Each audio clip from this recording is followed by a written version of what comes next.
everybody. Welcome to this morning's event on AI and the future of work. My name is Beck Bendel, and I'm coming to you live from our Stone and Chalk studio here in the Innovation Precinct in Lot 14 in Adelaide. We have three incredible speakers joining us this morning, but we also have over 300 people registered for this event today, which makes me think some of you are a bit concerned about your future of work. So thanks for coming along. Just a bit of housekeeping as we get started. If you have any questions, please use the Q&A function at the bottom of your screen. And we also have the chat function available as well for any of your comments. We also appreciate your feedback. So if you could complete a short survey at the end of this Zoom, that would be great. I know we have a few residents I can see that have joined us from Stone and Chalk, but those who are new to us, Stone and Chalk was founded in FinTech in 2015. We are a non-profit organisation, and our mission is to nurture, connect and propel those who are seeking to solve the world's most pressing business and social challenges. We have a proven track record in developing successful growth support frameworks for founders in the emerging tech sectors. This now includes such exciting new opportunities such as space tech, prop tech, med tech and ag tech. So this webinar, AI and the future of work, has been spoken about in many forums.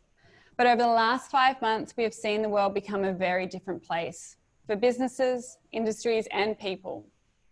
We have COVID-19 to thank for the unprecedented increase of use of words like unprecedented. Companies have been forced into using technologies and communicating to remain relevant. Case in point, this Zoom webinar. What does this mean when it comes to the use of artificial intelligence? Will it accelerate the replacement of human jobs in the workplace? Do we need to start thinking more rapidly about what we are educated in, how we are educated, and the skills we need to do to stay relevant? I am very excited to hear the discussions on today's topic. I want to thank everyone for participating. But first, I'd like to introduce our moderator for today, Anne Moore. Anne is a work futurist, social scientist, HR leader, and CEO. She is deeply interested in and committed to employability, skills building, and the future of work. Anne is a serial entrepreneur and also a resident founder at Stone and Chalk.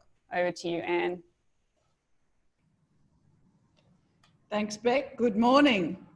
I'm absolutely delighted to be here this morning. Welcome to everybody. This is a very relevant topic for all of us, and I'm so thrilled and privileged to be able to introduce the two speakers that we have today, and they complement each other beautifully. So I think that we're going to get a very rounded view of what the future of work means for us in terms of AI, for us as individuals, for us as leaders, for our organisations, and for our sectors more broadly. So we've already received some excellent questions, and we're going to address those. But first, I'd like to introduce our two speakers. We have Professor Anthony Elliott, who is the Dean of External Engagement and Sociology at the University of South Australia. He is globally committed to sociology and the impacts of AI on all of us. He's the author of a recent publication and many before them. But this one particularly is The Culture of AI. If you'd like to know more about Anthony, I would direct you to his website, which is anthonyelliott.org, to find out more. So we're looking forward to hearing from you very soon, Anthony. Thank you. And we also have with us today Dima Galat. And Dima, hello, is a data scientist and engineer, formerly thought of himself as a computer scientist and researcher. And in the conversations that I've had with Dima, because he's focused on solutions that AI can bring to society and to the workplace, we're going to have a lot of exploration in that the space of, well, what do careers look like, and how do we prepare ourselves for the application and the acceptance of AI in the workplace. Dima is also the co-founder of an AI specialist organisation called Gronade, and you can find him at gronade.com. Is that correct, Dima? Yes, excellent. So lots of good things for us to talk about today. Can I hand over to you first of all? So the format will be, we'll have about 10 minutes of Anthony's wisdom followed by Dima's, in looking at particularly in Anthony's case, the social or sociological impacts. One of the questions we've received relates to where down the journey towards AI do we consider the social imperatives and moral imperatives. And in my conversations earlier with Anthony, he referred to the depersonalizing or unpersonalizing of data. So we're going to look at what that means for us in the workplace, and then we'll follow on to Dima. So please send through your questions. Anthony, would you like to kick us off with your prescient thoughts on what you believe AI means for us all as workers and as a society? Yeah, well, thank you very much, Anne, and good morning, everyone. It's very nice to come and join this session. I've been looking very forward to coming and visiting Lot 14, and so this is now about as close as I get to do this from the vantage point here of my home office, but nonetheless, very nice to join you all.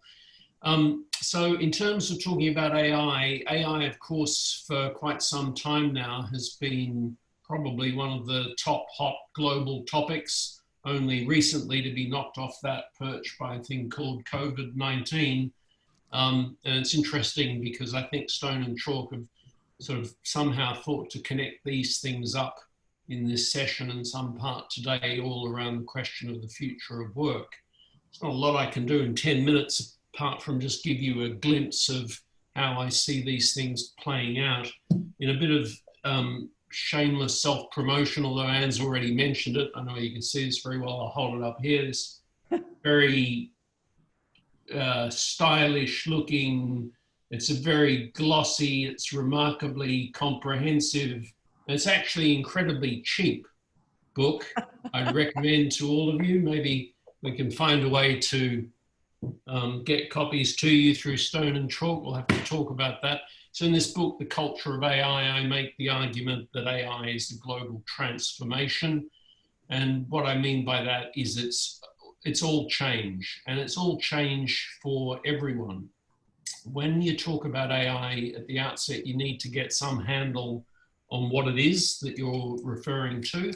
And I don't think developments in AI can be talked outside of the digital revolution. So just for the purposes of when I'm talking about this today, I'm talking about a set of changes that are taking place that certainly include artificial intelligence, but they are intricately interwoven with robotics, with accelerating automation, machine learning, deep learning, neural networks, big data, the Internet of Things, and on and on. What I think this means for contemporary women and men living their lives, especially in the expensive, polished cities of the West, but not only there, because part of what I want to suggest to you today is that AI is a globalizing force, is that we're living in a time of technological tsunami.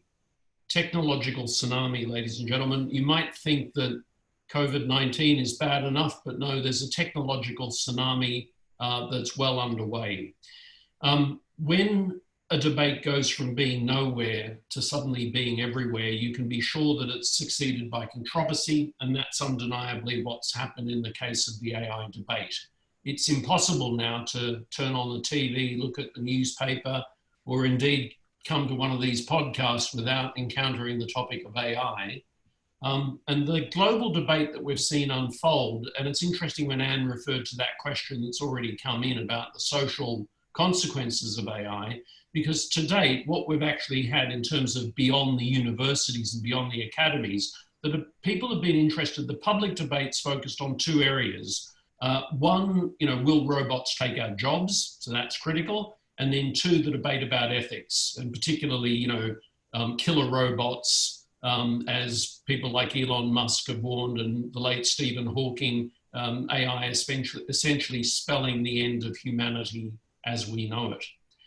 This AI debate, very broadly speaking, I think, essentially speaking, splits into two main camps. There are the pessimists on the one hand, and then there are the transformationalists on the other.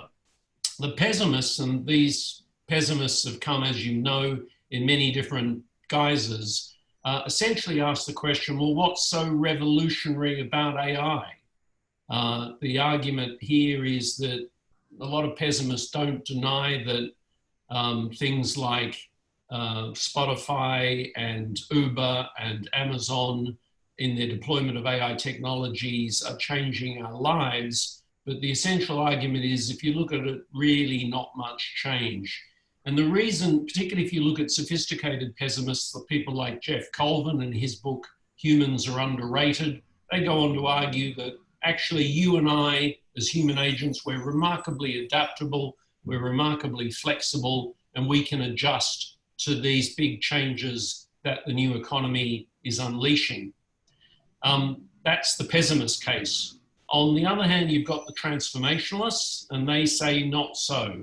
They say that actually artificial intelligence is thoroughly transforming economy, society, and politics in ways previously unimaginable. And those transformations actually now go all the way down. So if you go back to the actual debate, just for example, will robots take our jobs? A lot of people thought, whether you were sided, and I know this morning some people are bound to side with the pessimists, others are going to go with the transformationalists. As you probably gathered, I'm a transformationalist. I mean, this debate's already over because the pessimists have largely lost this debate. There is a huge amount of scholarly evidence that now indicates, without much chance of any intellectual refutation, that AI is indeed thoroughly transforming the world economy, and that there's no coming back from that. And if you just look at a couple of the sort of recent surveys and global reports on this, the World Economic Forum has highlighted that 5 million jobs have gone to robots in the last 3 years in Europe alone. The International Labour Organization, even more alarmingly, in a report, highlights that 137 million jobs across the Philippines, Thailand, Vietnam, Indonesia, and Cambodia will go to jobs in the next 5 years. And I think perhaps most interestingly of all, the United States' National Bureau of Economic Research last year put out a report highlighting that in the United States, for every single industrial robot that is added to the economy, there are 6.2 jobs that disappear from the economy. Because, pessimists have said, well, okay, AI is changing the economy, and sure, it's eradicating some jobs, but it's creating new jobs. Well, if you look at the arguments of economists and futurists like Martin Ford in Rise of the Robots, this simply isn't the case. I'm not saying that artificial intelligence can't be deployed for the creation of new industries, because we're seeing that it can be, and particularly in a state like South Australia, we're seeing lots of interesting developments on that front. But the global evidence indicates that in terms of net jobs, far more many jobs are going to go rather than simply be created. So that brings us really full circle back to Anne's point, because it's really fundamental here to try to think through, so what would be the social, economic, political, and cultural implications of all of this if AI does spell all change, as I've been suggesting that it does.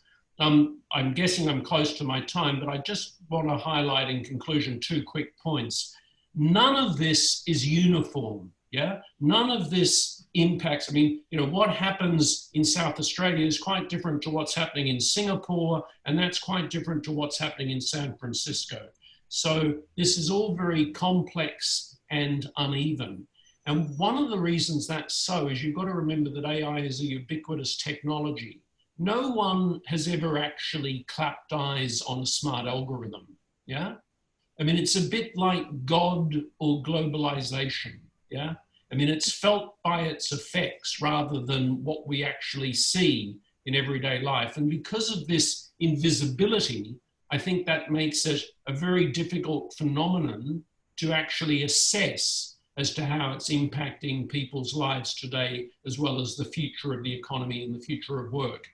The second and final judicious qualification I just want to add to this is that AI is a set of technologies which are increasingly complex and complicated, yeah? Complex and complicated. You hear a lot about the sort of exponential growth of AI today. Moore's law was always the reference point here, the so-called doubling of computing power every 2 years or so. There's a lot of technologists worried about, have we reached the end of the road for Moore's law? Because there's a limit to which you can shrink these little transistors on microchips. Other scientists and technologists have come along and said, no need to worry. We're good to go. Developments in quantum computing coupled with developments in cloud computing means that there's no limit to the amount of exponential growth in the economy. So that kind of complexity is true of what's happening today, but it's not just technology. My final point is to highlight to you that these things affect us too, because all of those complexities, we have to scramble and adjust and rush and try to reorganize and recalibrate and reinvent our own lives in terms of the digital revolution to make everyday life work. So I think those things are certainly worth bearing in mind. And with that, Anne, I'll hand back to you and to Dima. Thank you, Anthony. I think that sets the scene beautifully. Well, thank you. I think that sets the scene beautifully, Anthony, for the next part of our conversation, which is with Dima. But I want to just share with you to set the scene in this, is that when Dima and I spoke, he said to me that when he was studying, one of his professors said to him that no one ever received a PhD in data science. And since we're talking about skills and some of our questions relate to qualifications, I thought that was a good place to start.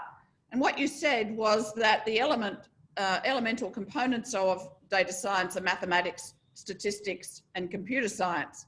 And so that probably launches us into what skills, apart from, and I must plug my own interests here, my deep interest in transferable skills. So Anthony's mentioned that complexity is a part of our evolving world, and having the capacity to think in complex ways and decision make and collaborate and look at discovering using curiosity is going to be a set of skills that are going to be required regardless of your functional expertise moving forward. So whether you choose a road in mathematics or statistics or computer science, you're still universally going to require a set of transferable human skills.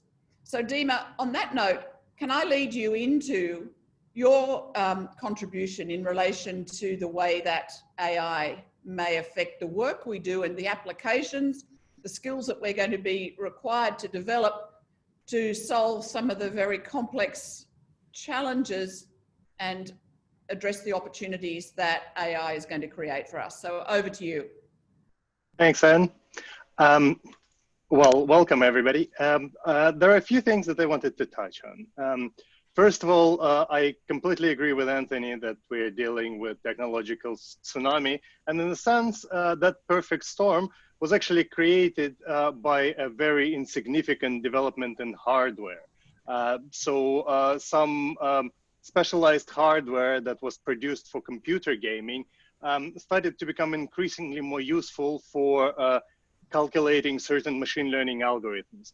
And as a result, people suddenly were able to develop much more powerful solutions using exactly the same algorithms that existed since the 80s. So in terms of technological development, the hardware developed very fast, but as far as the algorithms are concerned, so the core stuff that people refer to when they talk about AI, it hasn't changed very much. I mean, a lot of this is still reasonably rudimentary. We are not talking about robots that's going to come and take all of our jobs. So in fact, you know, the word robot, it comes from the Czech word meaning work. And it was invented by a futurist and a writer about 100 years ago. Anytime we are automating a certain task, that means that we end up with a robot. So how can we make sure that our skills aren't automated? And the easy answer is, well, not doing really basic tasks that are rudimentary is the key to not being automated. A lot of jobs are being automated. A lot of them are in manufacturing. I could see driving becoming increasingly more automated over the next 2 decades. But ultimately, most of the disruption comes in specific areas of customer care, IT management, sales and marketing. And these are the areas where AI is making a lot of significant contributions. Now, if I was a customer service manager, I would be very worried about my job. However, AI is creating a lot of jobs as well. So a good example, I think, would be a profession of Devops. So Devops is a term that didn't exist 10 years ago. It's something that came out of system administration. And, you know, a lot of software engineers are familiar with it to some extent, but no one is really an expert. So having dedicated specialists can save a lot of time and money. But despite, you know, the obvious benefits of that job, one can become a professional in DevOps in about 6 months. So a lot of the technology is really new, and someone who doesn't know any computer programming could study for probably an equivalent of 1,000 hours, or 6 months for 20 hours a week, and become an expert earning a well above average salary. So this wasn't the case in the previous decade, or at least I think it wasn't the case. So AI is creating a lot of jobs, but all of these jobs are related to tech.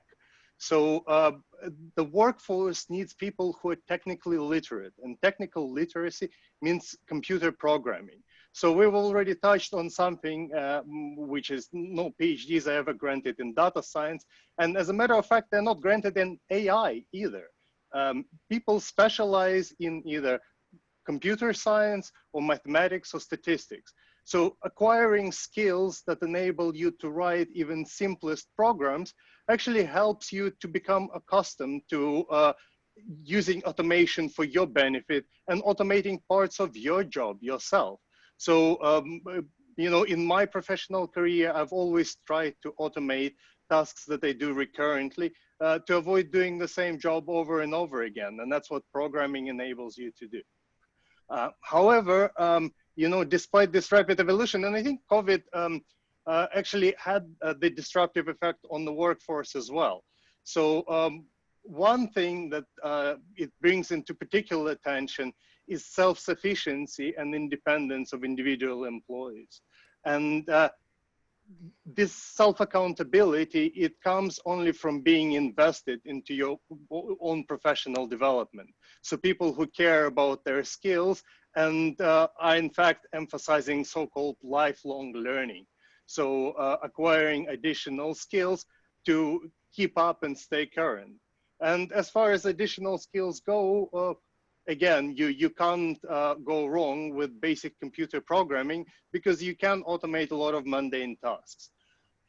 One thing that I've read in preparation to this discussion is an OECD report that reviewed high school students, so the latest report from PISA that surveyed teenagers and their career expectations.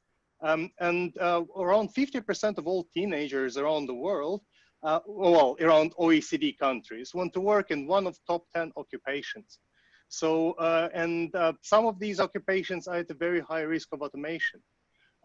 What really worries me is that the number of teenagers here in Australia who want to go into engineering and science jobs is a very small proportion of the overall teenagers graduating. So I think that addressing this requires ensuring that we have effective systems for career guidance and perhaps some kind of engagement with the working world. In my experience, I've had great successes with intern programs. So this year was the first year in 4 when we didn't have a group of Berkeley interns. And I typically end up with a group of first-year students who don't know very much, except they know that they want to work in technology and that they're committed to this. And I typically spend 8 weeks with them at various levels of engagement, giving them tips and providing them some reading material. As a result, every single one of my past interns end up being a teaching assistant, publishing, some of them published papers. And I believe that they've done a lot better in their studies than they could have otherwise without the internship. The reason for this is through this engagement, they actually understand what the real world looks like, and they can understand which skills in the university would help them to achieve their career goals. This disconnection between clear understanding of what are the career requirements and then the desire to put in work can be closed. So potentially a lot of corporates could invest into some vocational training for younger demographic. Yeah, I mean, Anne, I think that's the gist of what I wanted to discuss, unless you have any questions. Thank you, Dima. Yes, I do have lots of questions, and so do our audience. So thank you very much for setting the scene. It seems to me that what we're looking at here is the class distinction, to your point as well, Anthony, between the digitally literate and the digitally illiterate. You made a point to me, Dima, when we were speaking that there was some time back a guy called Gutenberg that developed what was described at the time as a useless invention. There was a particular text that was read on a weekly basis by one to many, and they could see no reason why a printing press would be useful. Along came a guy called Tyndale who converted that text into the vernacular, and suddenly literacy developed and the printing press, well, we know the rest is history. I think there's a convergence happening here as well, and I want to talk about that in social context as well as technology, which is where digital literacy and a changing environment are combining to change the quality of life for many individuals. A McKinsey report said recently that between 4 and 800 million workers would be going through a career transition. And just to put that into perspective, for every one of us present today and everybody we know, over the next decade, we can expect one of 3 things to happen in our careers.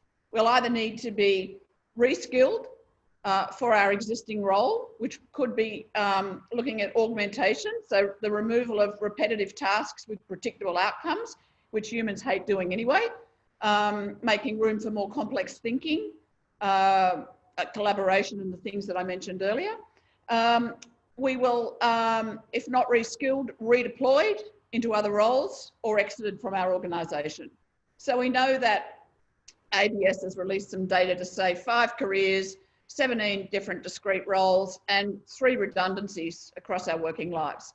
So if you're thinking at this point in time, that hasn't happened to me yet, then you are a statistical anomaly, and be thinking very hard about how you're going to navigate from here. I also want to touch on the difference between uncertainty and predictability.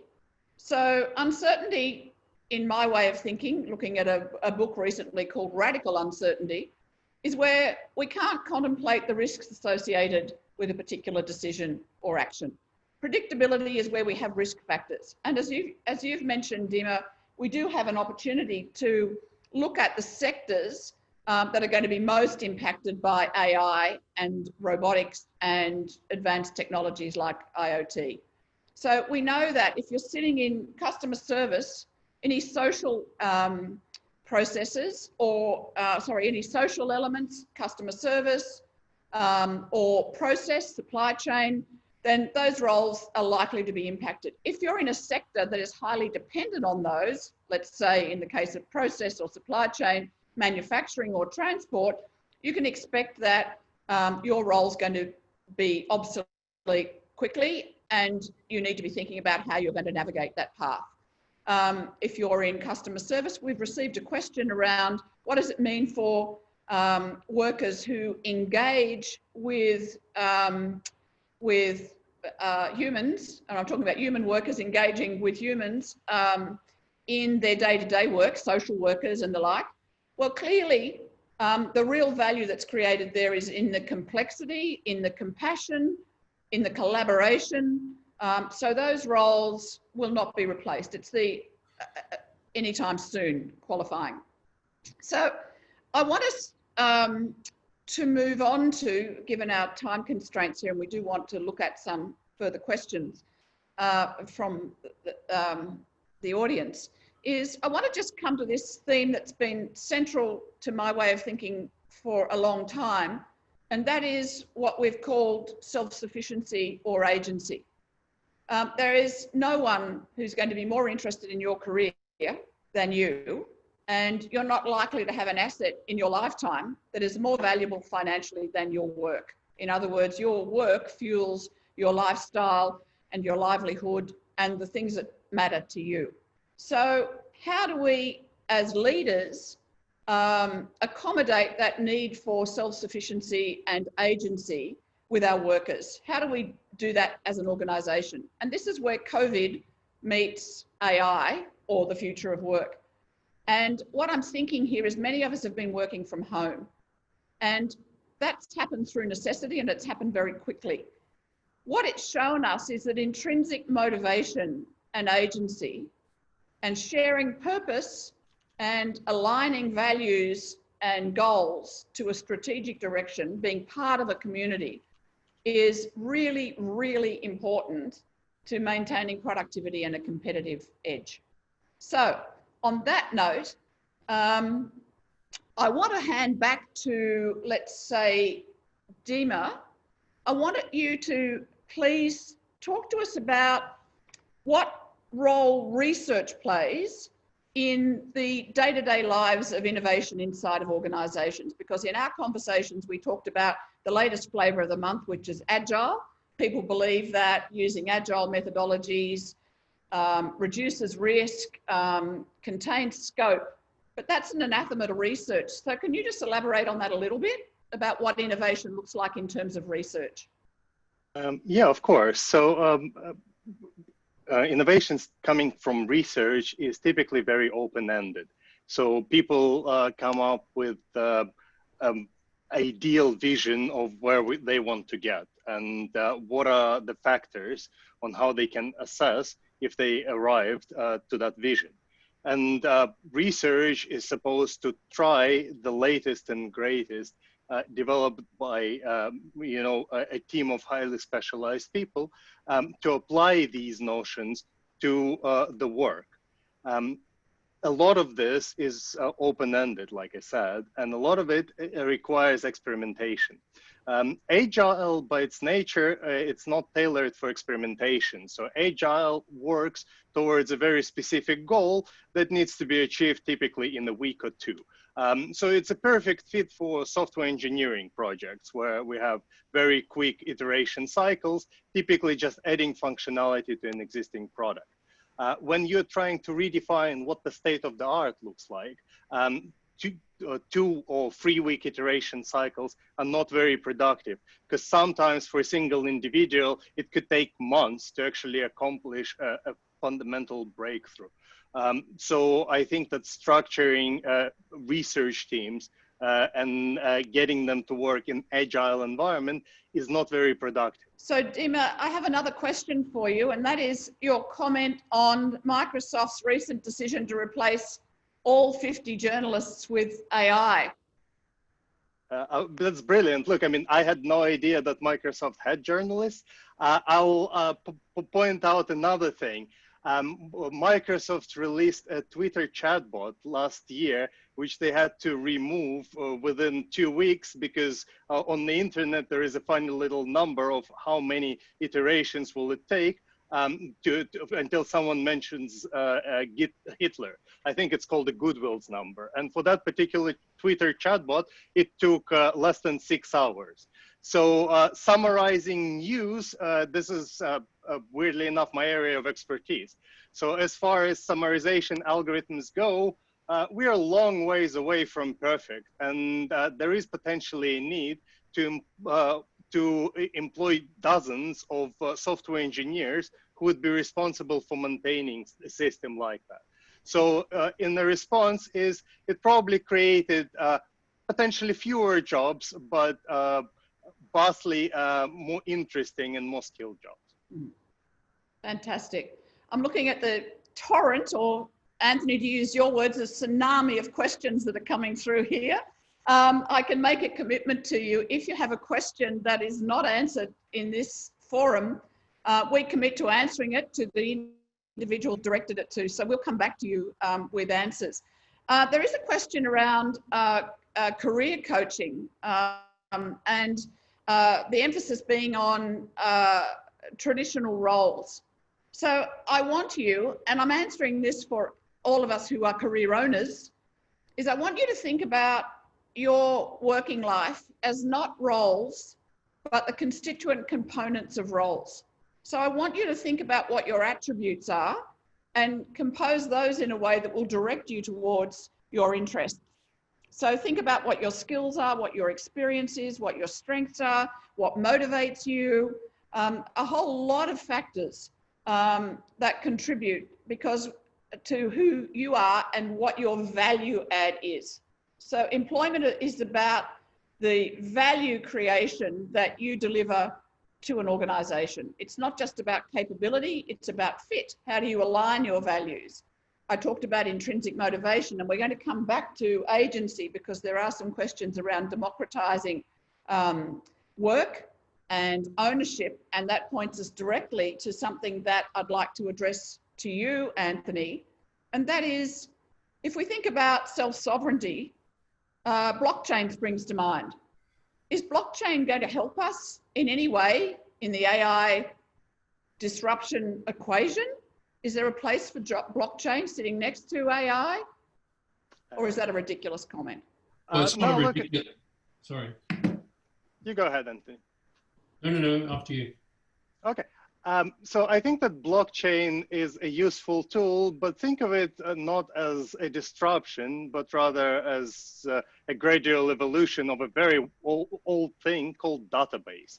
So blockchain is a database, except it's typically open, and a very important component is it's immutable, meaning that it doesn't change. Once the data is recorded, it's stored there. So where the blockchain would I think provide a lot of benefit is government publications. So if government started actually committing to some, well, let's say a candidate releases their campaign promises in a blockchain, and then next time they're supposed to run for whatever role they're running, they would be evaluated against what they've accomplished in the past.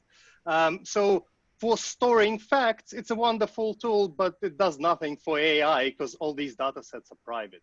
No one is releasing their company data or sharing it. It's an asset more so than anything else. Mm-hmm. So I'm wondering whether or not the asset of our working lives and careers and skills should be owned by the individual, not sitting in a portal that belongs to someone else. Having said that, Anthony, what's your view on blockchain? Well, I actually don't have a particular view on blockchain, but I do want to go back to something where you started from after the presentations, Anne, which was you referred to the development of the printing press in Gutenberg. I think one thing that's really important to bear in mind here with everything we're talking about, whether it's blockchain or AI or just the digital revolution in general, you've got to remember that the development of writing and the development of literacy as a world system took over 10,000 years. 10,000 years to develop and to be instituted at a mass level. Now, the revolution that's come as a result of these things that we carry around strapped to our bodies, and the next step, they'll obviously then go into our bodies. You know, we're talking about something that's happened over the course of 25 to 30 years max.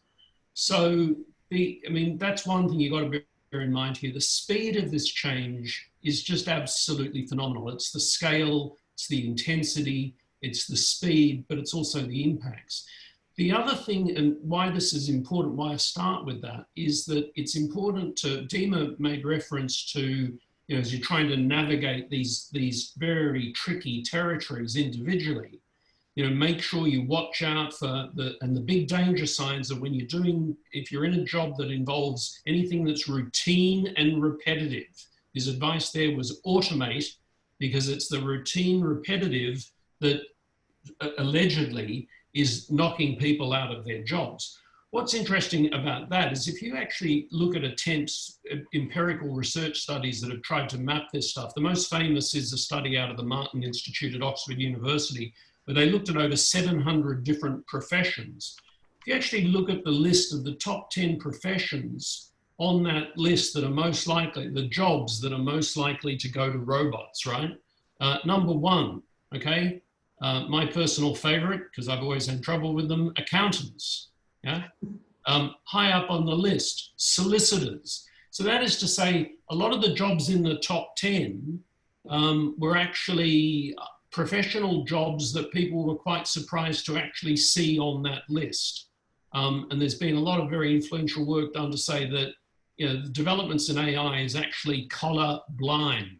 Okay, so it's not as simple as just saying that if you're in manufacturing, you know, if you're driving a lorry, watch out. I mean, this revolution's far more complex, far more uneven. And if we try to reduce this to an individualist logic of, okay, think about your own career or your own task, or how can you keep ahead of the game? As a social scientist, I'd be suggesting this is the wrong way to go, because trying to buy your way out of this problem, it's a global problem. There aren't individual solutions to global problems. Sorry, please allow me to comment on that some more. So first of all, routine and mundane is defined even simpler by Professor Andrew Yang. He defines routine as something that requires about, you know, 1 to 5 second concentration. So that's what AI can do. What can you do with a simple task that can be accomplished in less than 5 seconds? You could say if the color is red or blue, or you could maybe point out if you see an object in the picture. You couldn't do complex analysis, period. Now I've pulled up the research that you've just recently referenced. And at the top of this list, I see telemarketers, title examiners, sewers by hand, technicians, insurance underwriters, I mean, watch repairs. I mean, these are people who either didn't have a job to begin with in the modern society, or are so simple that they can in fact be automated. I mean, accounting, there is a part of an accounting that's really just making the balance work, and that could be automated. And then there is a creative aspect of accounting where you optimize someone's tax based on a variety of factors, and you know, a number of ways certain things can be structured, and that will take a very, very long time to automate. So it brings us to the next question for both of you. This question comes in from Lachlan. Can machines strategize, gentlemen? I've answered this in the chat. So I think that machines, it brings me back to the discussion about AI. So I always say that there is no such thing as AI. We're talking about statistics and some computer science. The only area which has glimpses of AI right now are games. So games like Go and StarCraft, where people develop complex agents that do trade-offs between multiple objectives to accomplish the goal. That's the definition of intelligence. And in games, there is a very limited number of inputs and outputs, so you can create an intelligent agent. When we're dealing with real world, the number of inputs, outputs, and external effects that cannot be measured is almost infinite. Therefore, developing an effective agent which can deal with this complexity requires infinite amount of data. I don't think that we are anywhere near that kind of intelligence. Can I just add to that? Because referencing Go is quite interesting in this context, because yes, it's a game, but as we know, some have argued it's a game more complex than chess. If you look at the developments at DeepMind around Go, when Go actually beat the Go champion, initially, of course, we know that in 2016 that created worldwide headlines. And it's interesting to think about what the current phase of development in machine learning is, because with AlphaGo then coming along and defeating the Go champion, the Go program 100 games to nil, 100 games to nil. And you've got to bear in mind that AlphaGo had never actually played Go. So the machine learning process meant it developed from scratch. So that's actually led quite a lot of people, particularly in terms of organizational development and leadership teams, to think about where these transformations are actually heading. Now, in terms of the work that we did out of the ACOLA and Australian Government Review of Artificial Intelligence, those kind of developments led us to argue for a very different set of recommendations on skills and the future of where we should be aiming for a skill base in this country that actually fits hand in glove with many other recommendations. I'm thinking of things like from the UK Parliament, the House of Lords investigation into artificial intelligence. So very briefly put, that ACOLA review argued that yes, we need to concentrate on the things that Dima's talked about in terms of STEM, developing engineering, computer science, and so on, but that's actually not the core of the problem. The big issue is going to be around things like social skills, creative skills, and in particular, the advancement of what we call emotional literacy. Because the changing nature of the economy, and particularly with this technological tsunami that I've referred to, is one in which it's that particular preserve that, and you've mentioned human agency throughout. What we're going to find, I think, in the coming decades is that the core of human agency and what AI won't be able to replicate, at least at the moment, are those very special capacities around the emotions, around sociality, and around creation in the broadest sense. So Anthony, it's interesting that you brought up AlphaGo. AlphaGo. No, you actually brought up Go. Yeah, no, I brought up Go in general. So you brought up AlphaGo, and AlphaGo was trained to play against itself for 40 days on some really, really powerful computers. So in saying that it never played Go, it's actually I was referring to. It's been playing Go for millions of matches against itself. Yeah, but it started from scratch is the point, Dima. It hasn't started from scratch. It started with a very good algorithm on how it can improve in a constrained environment. Go is a pattern matching game, and it's been solved as pattern matching. Now, if you look at, the global economy, you would not have all the data inputs required to solve any specific tasks that are deeply intrinsic to human thinking. Like, how do you optimize a global shipping route for a company? It seems like a simple AI problem, right? But the number of inputs is so huge and the number of uncertainties is so large that in fact, it will take another 10 years until good solutions start emerging because the data needs to be created in the first place. So I'd like to take the opportunity to say thank you for introducing gaming into our conversation, because I want to just, for the audience, share a tale. I was listening to a Google X presentation some time back by a PhD from Germany called Sebastian Dieterding, and he talked about self-determination theory as the basis for gaming. And so I contacted him, given my background, and said, are you talking about self-determination in a hybrid state, or are we talking about DC and Ryan's work? And he said, no, straight up self-determination. So think about this. If you would like to have the levels of intrinsic motivation in your workforce that people display in the gaming environment, here's what you need to bear in mind. The three elements of self-determination are, coming back to it, autonomy, so ownership and accountability. The second is mastery. So what is my capacity to build my skills moving forward? And thirdly, relatedness. So how do I connect to an organization via values, vision, etc., that allow me to feel as though I'm contributing to something larger than self. So those three elements, DC and Ryan, are the foundations of the principles of gamification. So I think it's important to chuck that in. And when we're talking about autonomy, we mean autonomy for everybody.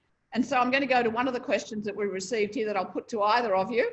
And that is, how do we avoid gender bias in AI? So if we've got a group of, let me be cliched about it, young developers, some of your guys, male or female, let's say from Berkeley or wherever, Dima, if we've got a group of people who are developing algorithms that have a particular bias, conscious or unconscious, how is that going to affect the way AI develops? So it's been demonstrated extensively that majority of biases in AI are in fact biases in the underlying data. And that's a very big problem, because if your data is biased a certain way, so a good example that came up recently, I think Amazon suspended their resume screening robot because they looked at historical data sets at what sort of people they were hiring for engineering roles at Amazon. And the algorithm was actually giving a lot of weight to gender, which it shouldn't. So there are two ways of addressing systemic biases in algorithms. Well, actually, they're complementary. They're not in any way alternatives. One is stronger regulation. So there needs to be regulation around transparency for the algorithms that actually make decisions like hiring or credit rating or things that influence individual lives day to day. Secondly, it's a technical aspect of making sure that the implementation is de-biased. And there are techniques for testing that. You can, in the simplest terms, you can create a test data set and put 50% males and 50% females in it. And then ask your algorithm to tell you who you should interview for a job. And if you end up with a lot more males than females, you should really dig into why that decision has been made. That's the simplest setting, but there are way more advanced techniques as well. Any comment, Anthony? Well, I think the thing to bear in mind here is that, the nature of algorithms, I mean, these don't just land, from beyond the planet. I mean, they're intricately interwoven with the beliefs, thoughts, and desires of men and women who are involved in their construction and their development. So, criminological research is an interesting area here because it's shown that the deployment of lots of smart algorithms in sentencing in the United States actually reproduces the very racial biases in profiling when trying to make the judges are using AI to try and automate decision-making about who should get parole and who shouldn't get parole. And, lo and behold, it turns out that you've got lots of white prisoners being granted parole who then go and recommit crimes again, and lots of black prisoners not making the grade on gaining the parole. So, all I'm getting at here is that these biases reflect the very nature of the society that we are a part of. So it's not surprising to see the advancement and the perpetuation. If it holds good for race, it holds good for gender.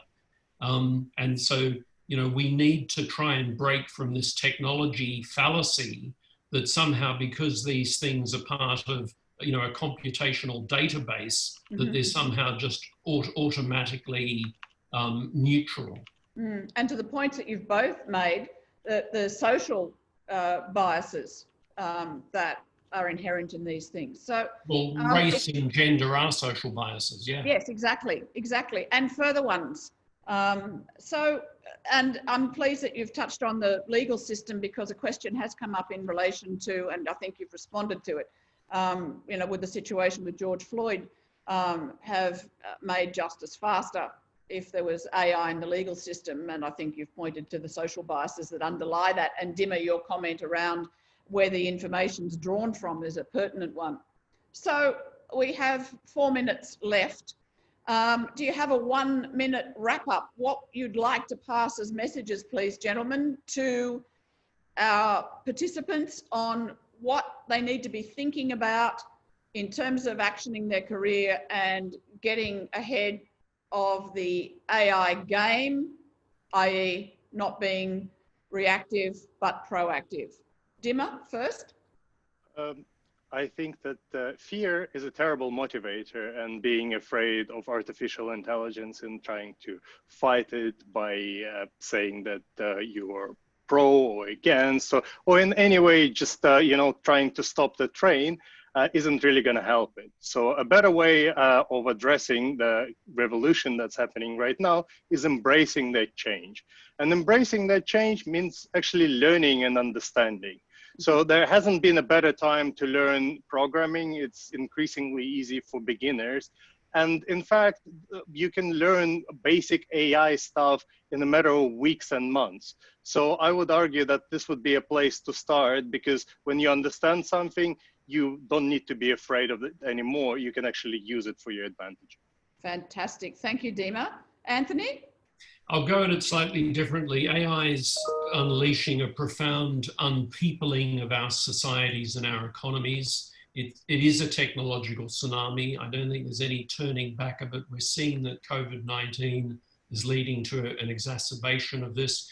If you look at just the example, there's the global consortium of supercomputers were brought together by Apple and IBM and NASA, the use of supercomputers to identify the molecules that could be used for the development of treatments and a vaccine. That work was done in less than a week through access to these supercomputers and AI technologies. It would have taken anywhere from 6 to 9 months to do.